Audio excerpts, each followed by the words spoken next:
Miranda is a unit with terrible base stats and weapon ranks. That's bad.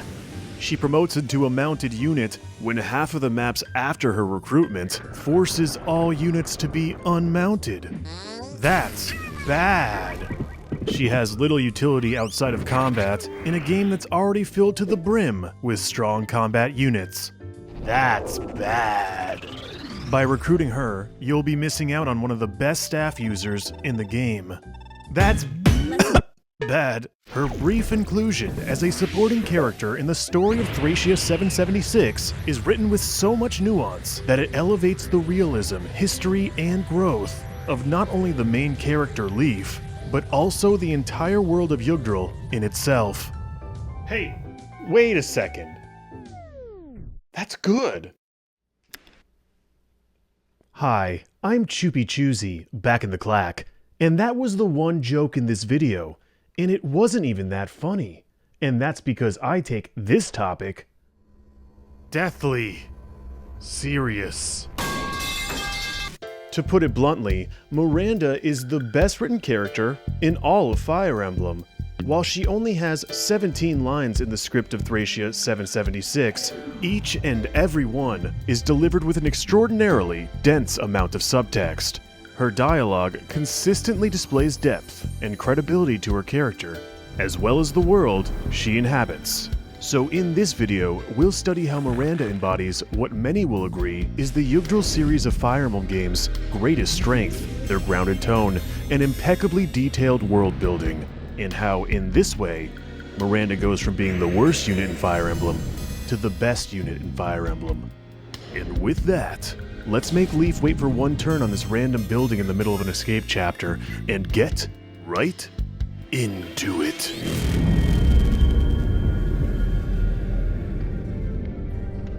This seems to be a Lopto monastery. The priests seem to have all fled. Prince, we found a captive inside. She wants to see you. All right, bring her here. Hello, Prince Leif. Who are you? Who am I? Have you forgotten? I am Miranda of Alster. Miranda? The Princess of Ulster? What are you doing here? Just from these two lines of introduction alone, we've already established a lot about Miranda and her character. While the game and Leif introduce her as a princess, she deliberately does not.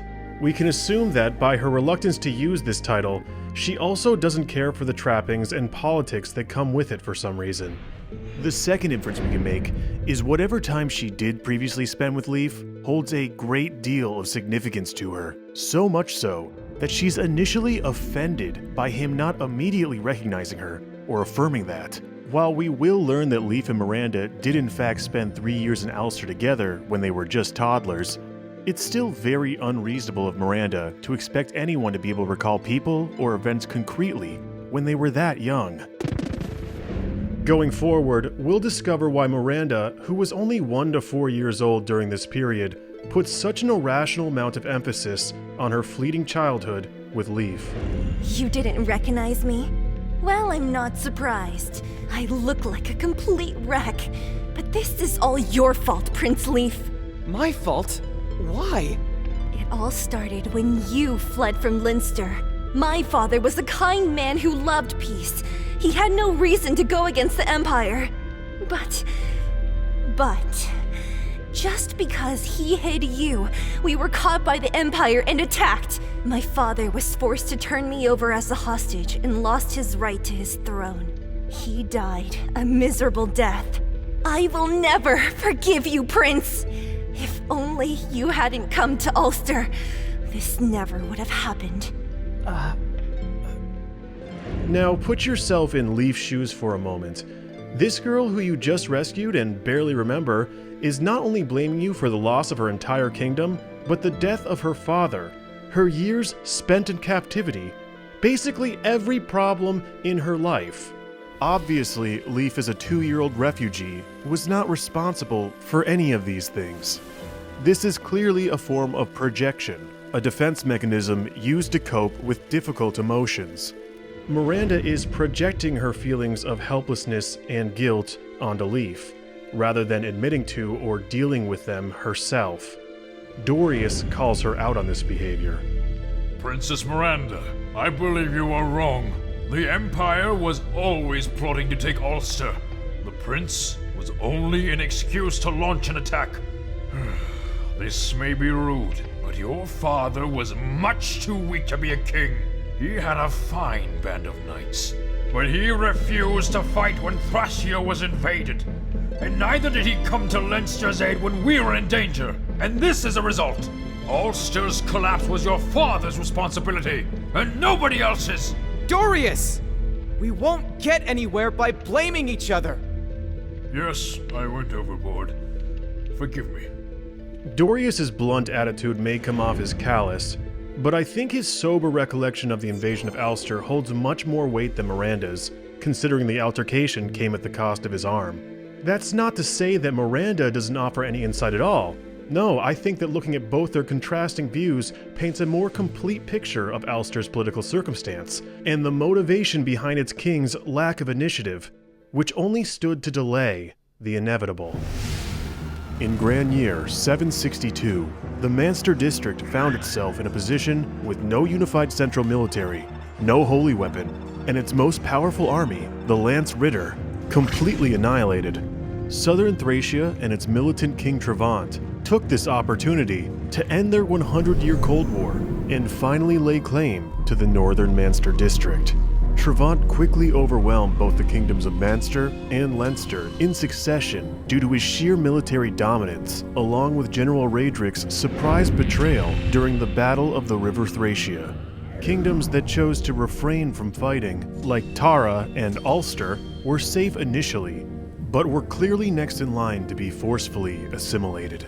This left Ulster faced with two options: fight for their independence in a losing battle against a regime of former allies led by King Trevant, a king who had already murdered countless monarchs, all in the name of accomplishing his life's goal of a unified Thracia. Or, Ulster's only other option would be to plead for sanctuary within the newly christened Granbell Empire. While Dorius criticizes Miranda's father for choosing the latter, painting him in a light of waffling cowardice, I have to say that in hindsight, it was probably the best choice for an option that almost certainly would have had the same outcome either way: Granbell's inevitable domination of the Manster district. In this way, Miranda's depiction of her father is still valid. He did have no reason to go against the Empire, and several reasons to side with them, all of which were in the best interests of his people, and most importantly, his daughter. Perhaps it was Miranda herself that was the main catalyst in the king's decision to avoid fighting, out of the fear that what happened to Leif and his family at the hand of Trevant could also happen to her. Perhaps it was the guilt of inaction to assist Leinster in its time of need that coaxed the king to grant asylum to Leif, Nanna, and Finn, despite them being fugitives, and the obvious conflict of interests that would eventually elicit Granbell to terminate Ulster's autonomy within its empire. As Dorius stated, the Empire was always planning to overtake Ulster, whether by overrunning them while they exhausted their resources in a civil war, or by asking them to submit nicely. The outcome was inevitable. The king's decision to submit and retain autonomy didn't change anything politically except for making him look like a coward, but it did buy Leif, Nanna, Finn, and Miranda time and a moment of peace. This is why the brief period in which Miranda lived with Leif is so utterly important to her, because outside of being held as a political bargaining chip in captivity, it's the only life she's ever had, and it came at the cost of her father. It's where the guilt and helplessness that she initially projects towards Leif manifests from. I'm sorry, Princess Miranda. Forgive me. I never knew you were held prisoner in a place like this. I should have come more quickly. I was in Ulster until last year. We were under constant monitoring, but I wasn't suffering thanks to Count Connemore. But then rebellion broke out in Tara and Leinster, and in Ulster as well. The Empire probably thought it safest to move me here. I see. If you speak the truth, then please help me! I want to reclaim Ulster, and I want to avenge my father. Please take me with you! Miranda and Leaf share a commonality between them, in that from the moment they're born, they become embroiled in and at the mercy of political turmoil they have absolutely no control over. Yet what sets them apart, and what creates foil between them, is how they cope with that lack of control. Leaf's aspiration is personal growth and looking towards the future, while Miranda is stuck in the past, dead set on reclaiming it.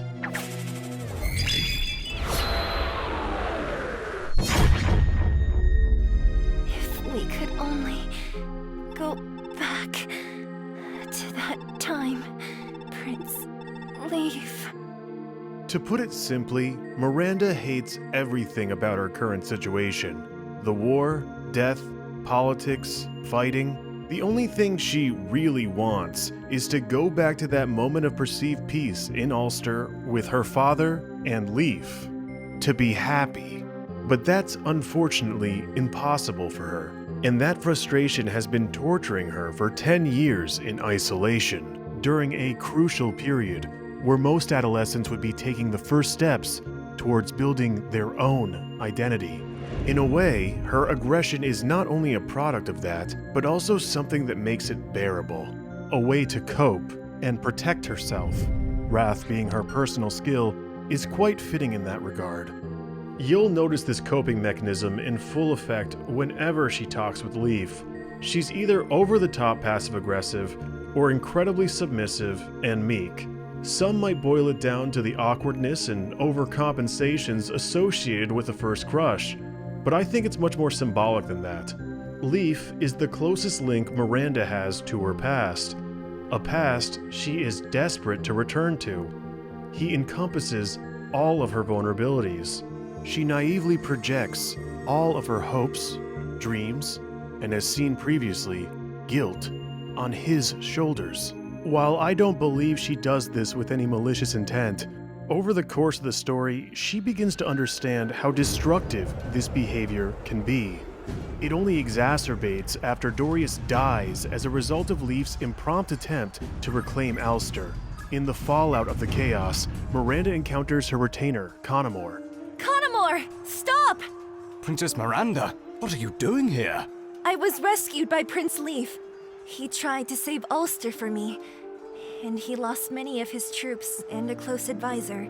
But what are you doing? You have Ulster's elite troops, and yet you tag along behind the Empire? Yes.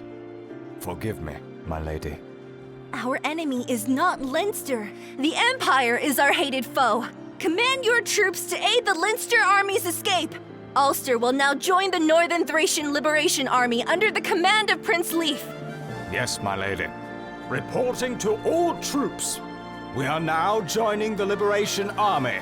Aid their escape with all your strength. We will go under the protection of Leinster until we recapture Ulster. This is a direct order from Princess Miranda herself! Miranda demonstrates here that she's able to be aggressive and reasonable at the same time. Yet it's in the moments when she mentions Leaf that she begins to overcompensate for her insecurities. We know as players that she's not responsible for this situation. This chapter and Dorius' death would happen even if Miranda wasn't recruited. In fact, Dorius tried to coax Leaf into another frontal attack on Leinster a chapter before Miranda even enters the story. But just like her father's death, which she had absolutely no control over, she also feels guilt over Dorius' death, and of course, connects that guilt and lack of control back to Leaf. Miranda doesn't have any more dialogue until the end of the game, where she at least attempts to address Leaf over the guilt she carries from Dorius' death. Excuse me, Prince Leaf. Princess Miranda, what's the matter? I have to apologize to you. If it's about Dorius, don't worry about it. That was my responsibility, not yours. And Ulster was successfully liberated by Lord Seliph, so the people should be happy that their princess was safe. Well, yes, but The people want more than that. My advisors are urging me to marry you, so that we can unite with Leinster. They think they can just tell me what to do because I'm a girl. Since Miranda's birth, bureaucratic decision-making beyond her control has robbed her of any agency over her own life. While she always wanted to help the people of Alster, she never explicitly says anything about leading them, and looking more closely at her phrasing, it seems she really doesn't want to either. Miranda never views herself as a princess. It's everyone else that does that for her. It's never her fault. It's never her troops. It's never her choice. This attempt to apologize to Leif is the first moment she becomes somewhat self-aware. But let's be honest here. At this point, she's not fooling anybody. Leif represents everything to her, and nobody wants this union more than Miranda herself. I think she subconsciously realizes this too, which is why her attempt to backtrack and absolve herself of any responsibility from this situation is so sad and endearing at the same time. They think they can just tell me what to do because I'm a girl is possibly the most juvenile perspective you can take on a union that could potentially restore all of northern Thracia, along with the last remaining members of its royal families. But it also reflects Miranda's disdain and lack of experience for stepping into a leadership role, something that Leif is going to be doing a lot of in the future. Miranda is rejected by Leif. Well, you and I are the only heirs that survive this turmoil. What your advisors are saying only makes sense, but I'm not sure. Do you not like me? That's okay, but... No, that's not it. I still have things to do. We still have the Granbell Empire and other divisions of the Lopdo Church to deal with, and we also have to defend northern Thracia from invaders. There's just too much on my mind to be thinking about whether I love someone or not. Very well. I shall be awaiting your return at Ulster. But don't expect to win my hand until you do everything you intend to accomplish. Understood, Prince Leif? It takes practice to know who you are. When you're a child, you don't necessarily know who you need to be with or what you need from them in order to be fulfilled. What you do have is an initial idea of what you desire, but it's only through a lifetime of personal experiences that we become familiar enough with ourselves to develop our own confidence and discern what we want from our lives. Becoming a person who knows themselves is the first step to becoming a person someone else will desire. Understanding this is understanding the maturity in Leif's decision. Miranda is not in love with Leif. She's in love with the idea of Leif. Because of the decades she spent in incarceration, she's had no real-life experiences to develop herself beyond that. Her initial ideal of Leif is so compelling to her that she's willing to throw away her own judgment to justify it. So while many in the Thracia fandom like to poke fun at this ending, mainly because just 2 scenes later Leif is proposing to Nana, I still think it's the most fitting outcome for a character who is still obviously struggling to find herself. Going against what identity she does have and taking a position of political leadership in a vain attempt to recover her past is not going to accomplish that. Control over your future doesn't happen by reminiscing in the past. Leif's journey, by this point in the game, is a testament to that. Leif may have broken Miranda's heart, but it's the first experience of many experiences she needs in order to develop her own sense of self and fulfillment. Her ending further supports this. While waiting for Leif in Ulster, Miranda fell in love with a certain knight and disappeared. Despite her short temper, it is said that she lived happily, as a wife and as a mother. While the game gives Miranda the title of Stout-Hearted Princess, her self-hermitage reflects a much different inclination. Miranda didn't get an ideal storybook ending, being the princess to a prince, but if we look back on her actions and the implications behind them, I don't think attaining that childhood ideal would have actually made her happy as an adult. The alternative ending, which we're presented with here, has her abandoning the expectations of a title she subconsciously resented her whole life, and the throne that bound her from her own self-agency. While her ending is not ideal, it at least belongs to her. Her journey doesn't conclude as Miranda, Princess of Alster, but as just Miranda of Alster. This is her own happiness, and she finally found it for herself.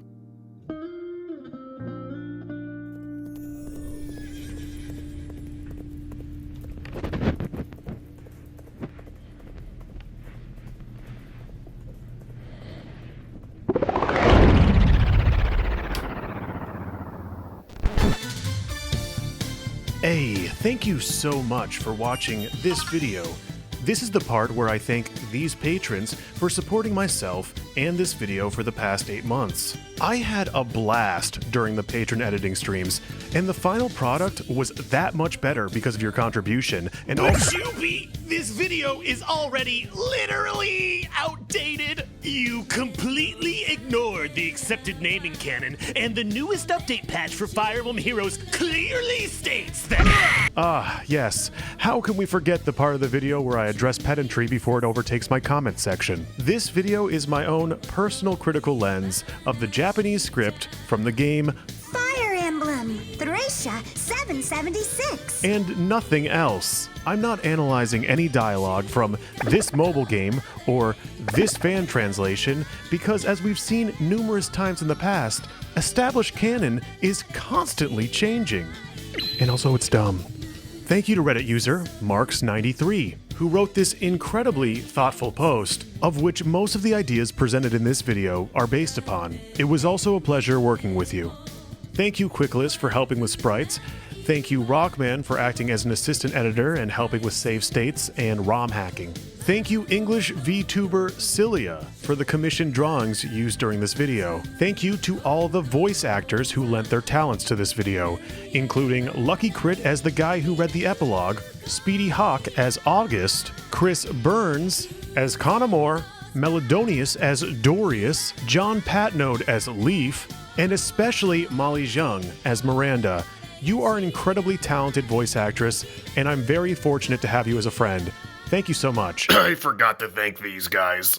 And I also want to thank you for joining me on another quest to discover the mysteries of the Emblem. Don't forget to like, comment, and subscribe. And until next time, y'all, stay frothy.